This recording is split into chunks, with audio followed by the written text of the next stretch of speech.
as we left off, Goku's Kamehameha would destroy Vegeta's Gatling gun, and Vegeta would get launched into space. But since Goku has a power level of 10,000 greater than an original, with a Kaioken times 4 being 32,000, and Goku's Kaioken times 3 being 42,000, it's a 10,000 power level difference. So Goku would hurt Vegeta way worse, and Vegeta wouldn't be able to turn into a great ape despite being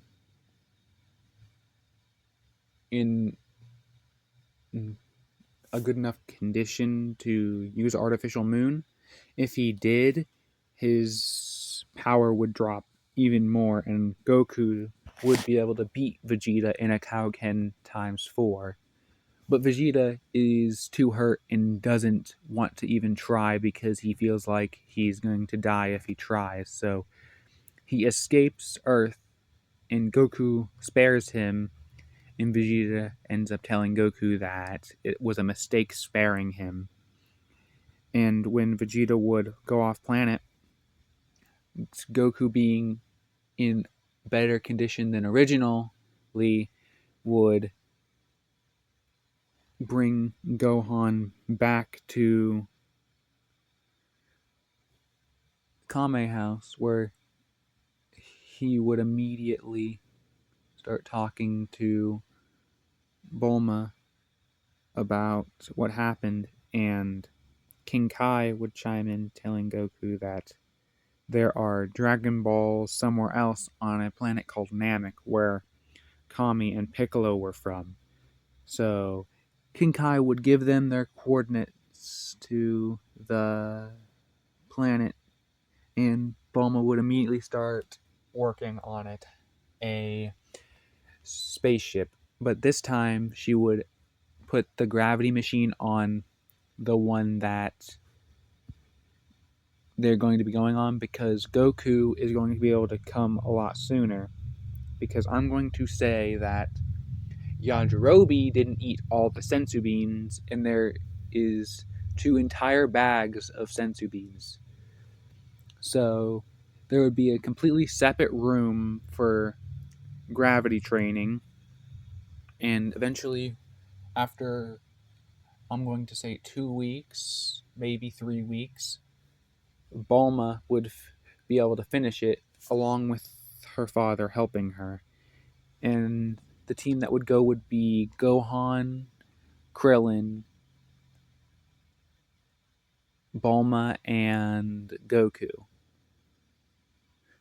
Goku would be able to convince Chi-Chi to let Gohan go, even though Goku would be going. Don't ask me how he convinced her. I'm just going to say that he told her that she'd be better off letting him go because he'd be able to learn about another planet while wishing friends back, not knowing about Frieza heading to that planet. And so they'd be off.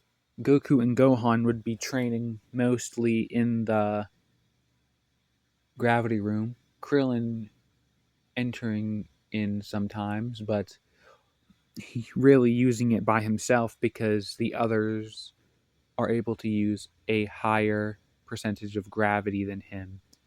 And before they even make it like halfway, Goku and Gohan, I'm going to say, already makes it to around 100 times gravity and have some decent power levels, with Goku being at around, I'm going to say 90,000 already, and Gohan being at around 25,000.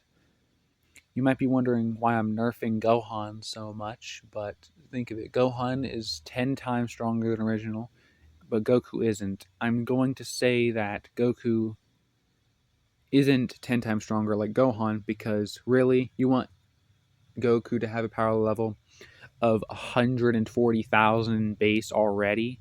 He'd be able to beat Captain Ginyu in his base form easily, but I don't want that to happen because I want Goku to still get that giant Zenkai. So I'm going to say Goku only gets to a power level of around 110,000 because he's not getting many more gains from it, while Gohan is at a power level of around 80,000, slightly weaker than his father from canon, but still strong. And Krillin, being a little bit slower in his growth than the others, still being at a nice, let's say, 40 times gravity from Earth around a few days before they land, in a power level of 40,000.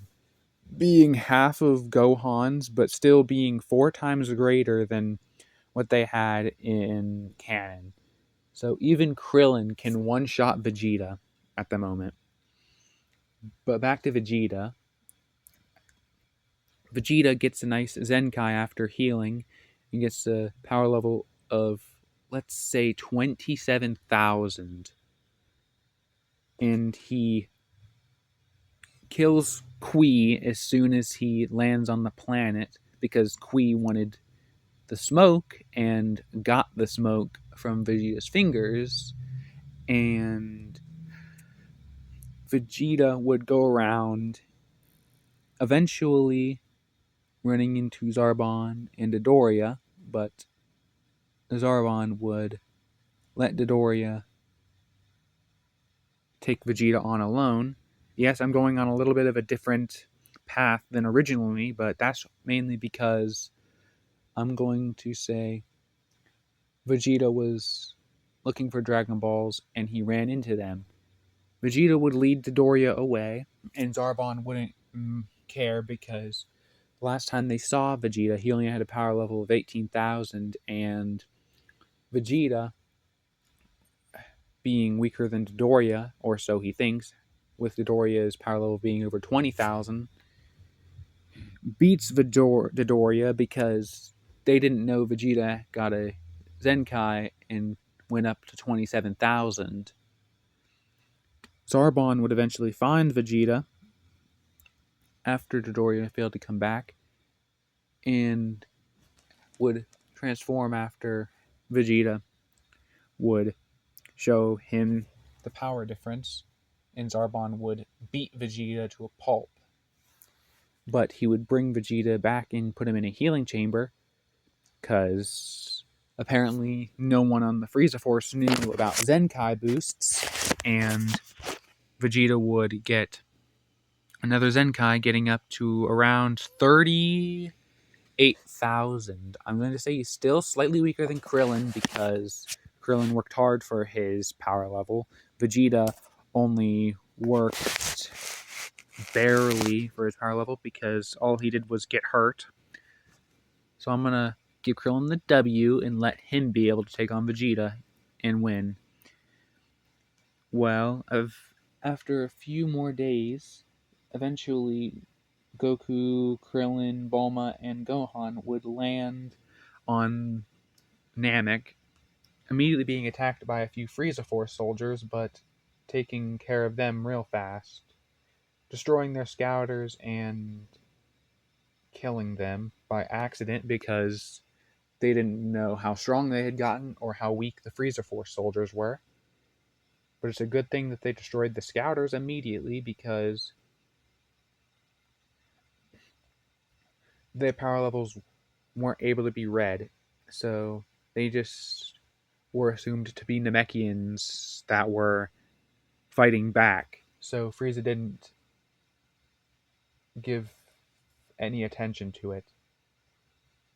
And with Zarbon being the only one left because Dodoria died so early, he would get to Lord Frieza, but then they'd hear an explosion on the ship and would go to the healing chambers where Vegeta was gone, and when they would head back to the main cockpit of the ship, they would see all the Dragon Balls that Frieza had collected were also gone, with holes in the window, or windshield, or space windshield, or whatever you want to call it.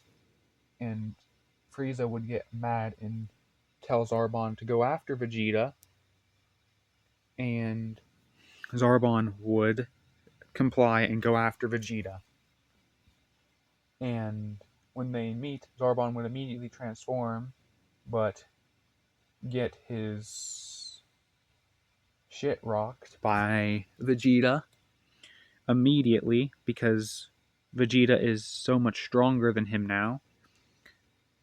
And when Vegeta tries to take the Dragon Ball from Krillin, Krillin would punch Vegeta in the stomach and actually take Vegeta off guard and knock the wind out of Vegeta, causing him to drop the other Dragon Ball. And Vegeta would be furious and try to attack Krillin back, but Krillin would begin to fight with Vegeta, actually managing to hurt Vegeta and beat Vegeta. This would obviously piss Vegeta off, but before he could do anything else, Gohan and Goku would appear, Goku being able to easily overpower Vegeta. But shortly after that, they would all feel 5 pretty big powers showing up. To Vegeta, Gohan, no, not Vegeta and Gohan, Vegeta and Krillin, they felt huge, but to Gohan and Goku, only one of them felt big, because Captain Ginyu was the only one that could really challenge Goku and Gohan. But with Goku having a power level of 110,000, paired with his Kaioken, he could easily beat Ginyu, right? Wrong. In the fight, Ginyu would change with Goku, but would be nerfed severely to around 20,000, causing him to get beat around. And when he would try to change with Gohan, thinking he was the second strongest, or technically seeing that he was the second strongest, Goku would throw himself in front of the beam and get his body back, and Ginyu would still be turned into a frog, with a frog being thrown in front of his Change Now attack. And Vegeta, being as ruthless as ever, would obliterate Ginyu's body immediately, so Ginyu could never get it back. But Goku would stop him from killing Frog Ginyu, because that's just Goku.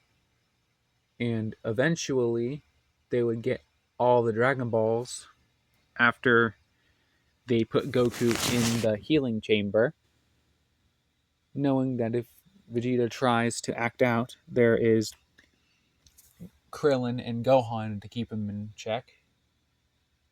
And Vegeta would take a nap because he felt tired, and Gohan and Krillin would gather the rest of the Dragon Balls and would try to summon Purunga, but it wouldn't work, causing them to realize that there must be some secret password, and they would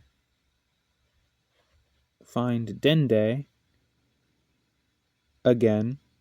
Sorry if I glossed over Dende. They did find Dende, and they brought him back so he could summon the dragon, and immediately caused Vegeta to notice that it got so dark, and Vegeta wasn't the only one that noticed. Frieza would also notice and would immediately start flying over to the dragon, pissed as ever because he was supposed to be the one that got the Dragon Balls and wished for immortality. And they would wish for Piccolo to come back and to be brought to Namek, but right before they were able to wish for the last thing that they wanted, or use the last wish, the Dragon Balls would turn to stone and land on the ground. And Frieza would be sitting there furious, and nothing would really change so far, other than Vegeta being slightly stronger after getting a hole blasted in his chest from a stronger Krillin, and all the way up until Goku comes back. I'm going to say, instead of having a power level of 3 million, Goku is going to be tripled and have a power level of 9 million. So he's going to have a power level of 18 million when he's in Kaioken times 2 only. So he would go into Kaioken times 20 and would fight Frieza. I'm going to say that Goku was just barely behind 100% Frieza. My fault. Goku would actually far exceed Frieza with his power level of 9 million being multiplied by 20. He would actually have a power level of 180 million, being able to easily outclass Frieza. But I'm going to say that Goku drops his guard and he didn't fully defeat Frieza, and Piccolo gets shot through his chest, and Krillin still ends up blowing up, making Goku furious and turn into a Super Saiyan. He would turn to Frieza, and with him being twice, 3 times as strong with a power of 9 million, he would get a power level of 450 million and absolutely stomp Frieza into the floor. He would basically pulverize Frieza's body. I know this is out of character for Goku, but I'm going to say he was absolutely furious at Frieza for killing Krillin and seemingly killing Piccolo. And he would kill Frieza way faster than his original beat Frieza in canon.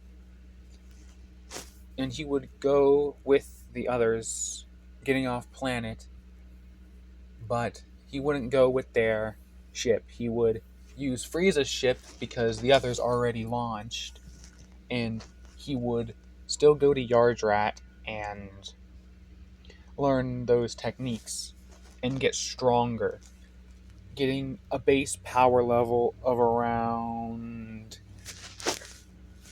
20 million. So Goku, if he goes into Super Saiyan, would have a power level of 1 billion, already in the Cell Saga levels of power, being able to easily outclass the androids of this timeline. And Goku would come back, and that is it for this What If, you guys. Well, not it. If you guys want to see more of this and want me to continue the What If, like the video and leave a comment down below. Last one I'm going to say was part 1, even though I accidentally hit stop recording, and this is part 2. Part 3, or part 3 and 4, depending on how it happens, will come out eventually if you guys really want to have more of this series. So like, comment, subscribe, and I'll see you guys tomorrow.